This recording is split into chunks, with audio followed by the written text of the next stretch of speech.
My name is Ed Lake. For the past 11 years, I've operated a website at anthraxinvestigation.com where I've attempted to keep track of all the news reports, scientific reports, and other information related to the anthrax litter attacks of 2001. I've now written a book called A Crime Unlike Any Other: What the Facts Say About Dr. Bruce Edwards Ivins and the Anthrax Attacks of 2001. The book describes how Dr. Ivins committed the attacks. It describes how politicians, the media, and conspiracy theorists misled the public about the nature of the attacks, and it describes how the FBI methodically and gradually determined that Dr. Ivins was the person who killed 5 people, injured 17 others, caused billions of dollars in damage, and helped start a war with Iraq. The book is filled with little-known facts. It begins with his burglaries. It goes into his mental problems and his plans to poison people.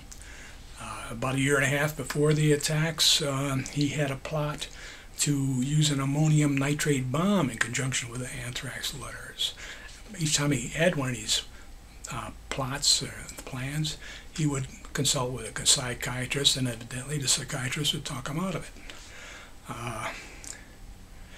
While all this is going on, Dr. Ivins was a leading expert at a top U.S. government laboratory where he worked with and was an expert in the creation of deadly anthrax spores.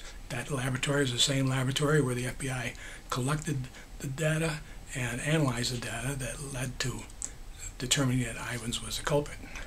My book explains facts that aren't explained anywhere else. It explains how Ivins made the powders, which some people falsely claim he couldn't possibly have made. It explains why the handwriting on the letters and envelopes doesn't appear to match Dr. Ivins' handwriting. It explains how the element silicon got into the spores, which many falsely believe was the result of military weaponization. It explains how and why Dr. Ivins put a hidden coded message into the letters that he sent to Tom Brokaw, the New York Post, and others in the media.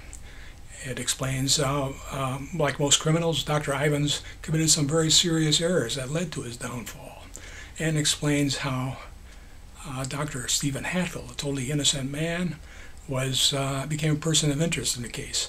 It happened unlike any other. It happened nothing like you may have heard before. Crime Unlike Any Other is now on sale. Just click on the picture of the book at the top of my website, and it'll take you to the printing company where it can be purchased. I think A Crime Like Any Other is a book unlike any other. I hope you'll enjoy it.